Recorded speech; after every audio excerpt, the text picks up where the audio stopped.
Hey, what's up? Coffee Conversations with Greg J is on. Hopefully y'all can hear me. Yeah, good morning. Hope everything is good with you. How you feeling? All systems go. Tough times out there. It's okay. Be strong. Keep on trucking. Yeah. I'm just trying to make sure that y'all all right?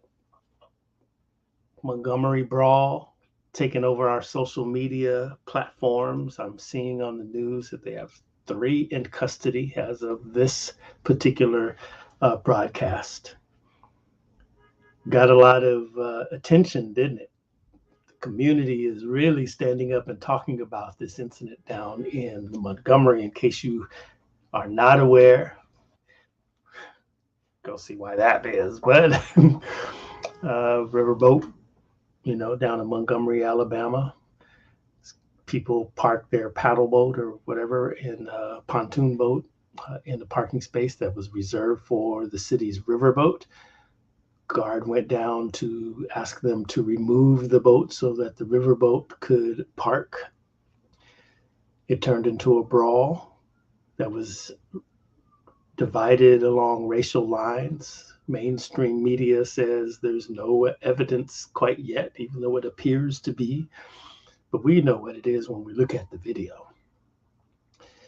Lots of memes, lots of jokes, lots of cheering, hooting, and hollering in the community all about this particular incident. I posted on my page, listen, I was eviscerated this week on my Facebook page.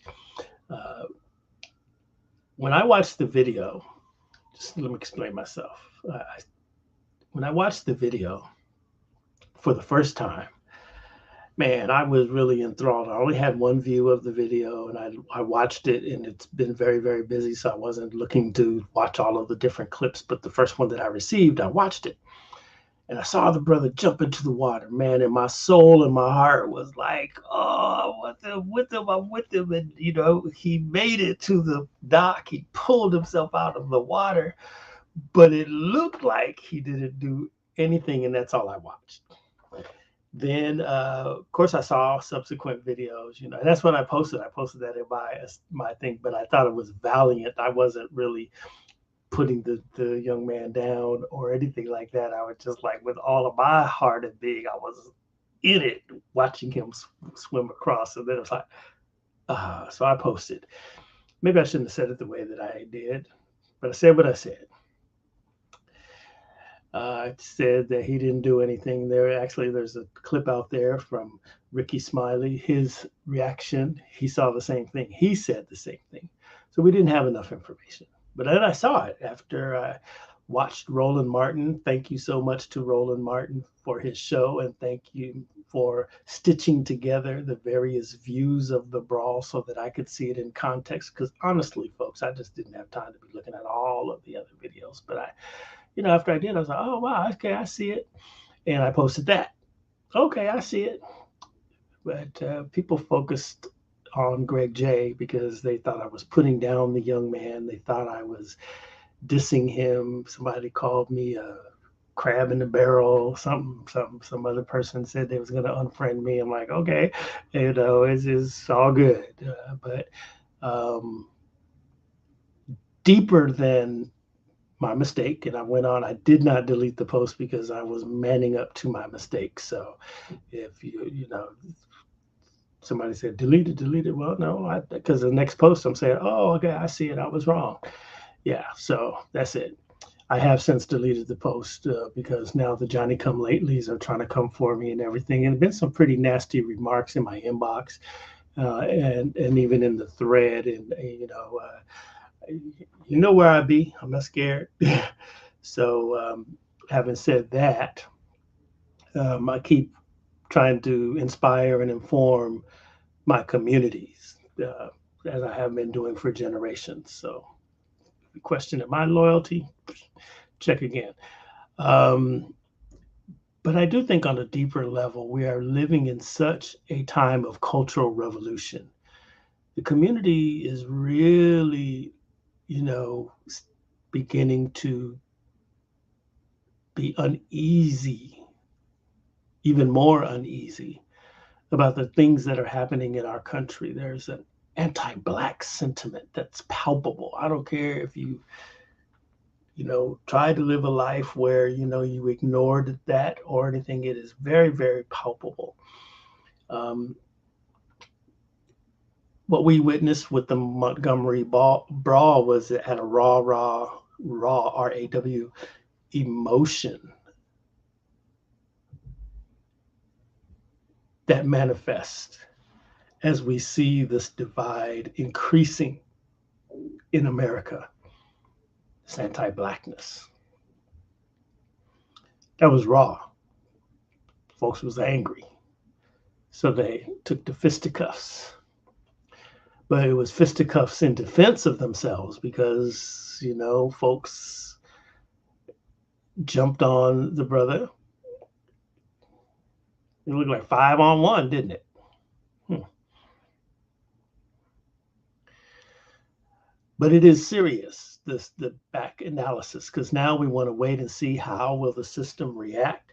How will the system, will they be just in their punishments of these of the folks involved in the brawl? What will really happen? And then the larger picture is we could see that there's a lot of hate in the world, a lot of hate in the country, and it's manifesting itself in a very strong way. It's not lost on me that Trump was in Montgomery 2 days before, so folks are feeling their oats with that nationalist rhetoric that he has. And so, what we have to be as a people is vigilant, valiant, like the young man that jumped in the water to swim. Stand strong, educate yourself, and vote. It does get back to voting in a way. Um, at the same time, be cognizant of where we are. I heard a headline today where they were, now that the Supreme Court has struck down affirmative action, now people are beginning to sue corporations for their use of the DEI trainings. The DEI, the diversity, equity, and inclusion. This is now becoming a bad thing. They're trying to roll it back. They're trying to say that there should not be set asides and quotas for companies' programs to help minority businesses get contracts with major corporations. There shouldn't be that, is what they're saying. And while on paper, sounds good. Make it an equal playing field, but facts are facts. Folks are in those seats. You can put all the policies and rules in place, but you can't change the hearts of people. And that's where we really need to get to with this hate, with this racial hate, is within the hearts of people. The guy sitting behind the desk when you're trying to get a contract that sees that you meet all of the qualifications but denies you anyway, just off the color of your skin. You know what it is. It's hateful going on. Well, the struggle continues, that's for sure. Keep your eyes on the prize, keep your head to the sky, and keep marching forward, because we have a big job in front of us. Hate is all around us, but just keep loving, and that'll overcome that. Meanwhile, you've been hearing headlines, right, on Niger in Africa, West Africa. Let me see, get my glasses here. Folks ask me, where's Niger? And it's not the N word, it's Niger. Yes, it's French. It was a French colony. Let's see if I could get my Google Earth on. Let's look and see where Niger is located.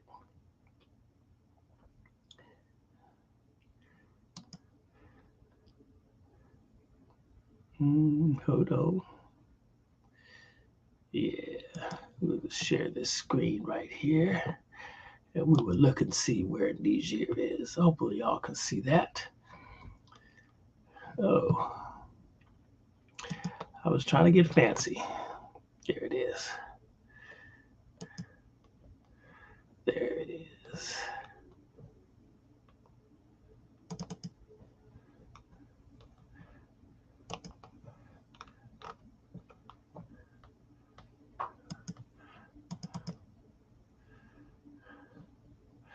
Well, my screen is not working, is it? Okay, there. Nope. Anyway, technical difficulties. I don't know why.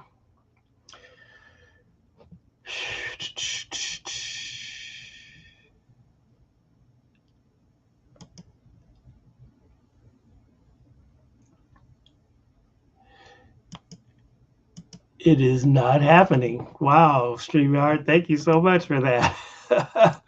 Yes, well, anyway, there it is, y'all. Niger out there, they had a military coup takeover. I was just going to point out that, you know, what we're going to begin to see is a lot of strife on the continent. And that was going to be amplified, I think, in our news media, just because they are seeing that we, are looking to Africa, looking to unite. And I think the propaganda pieces are that we are, they don't want to see us unite on a global perspective. That's really what I feel in my heart. But on the other hand, the cultural revolution of it is you're going to see, let's look at it. Niger is one of the 24 countries that were previously French colonies. And of all of the colonizers, France probably has one of the most economically brutal policies with regard to giving those nations their independence. One condition of the independence is that was that a significant portion of their GDP goes back into the French treasury. Also, too, as a company, if you and I wanted to go and make a contract or some business in one of these francophone countries, we would have to also get the sign off from Paris. It's a really big deal. And if you talk to your continental African friends who happen to be from one of the French colonies, Cameroon, Cote d'Ivoire, Senegal, Mali, Niger, and on, they'll share with you, this is one of the advocacies for them to get from under the French economic system and get some real liberation. They were able to get freedom and be self-ruled, but self-ruled in the shadow of the French government. And so you're going to see your nations beginning to upheave and wrestle the vestiges of colonialism off of them. And with that comes, the upheaval for what kind of democratic system should you have. Yes, maybe I don't know enough about it. I'm still doing a study, but maybe the president, yes, democratically elected, but is he controlled by the West or Europe? This is one of the ongoing political problems that we see all across the continent. And what we're seeing in these days of cultural revolution is that these governments are saying, you know what? No, we want a different way. Now, is military the way to go? That's not my call, but that's what we would like to, analyze and contemplate as we watch what's going on in Niger, Africa. It's up there north. What's it by Burkina Faso? I wish my thing was working here so I could show you all what this is, and it's just not working out for me here. Well, shoot, and I'm stuck. But that's the time for me to get out of here anyway. So, shoot, just in here contemplating. If you're mad at me because I posted that Aquaman didn't do nothing, that was my first post of it. My bad. I did admit my wrong, and don't be calling me, cussing me out. Don't be sending me all crazy messages because, like I say, I'm not scared. All right, y'all. Peace and blessings.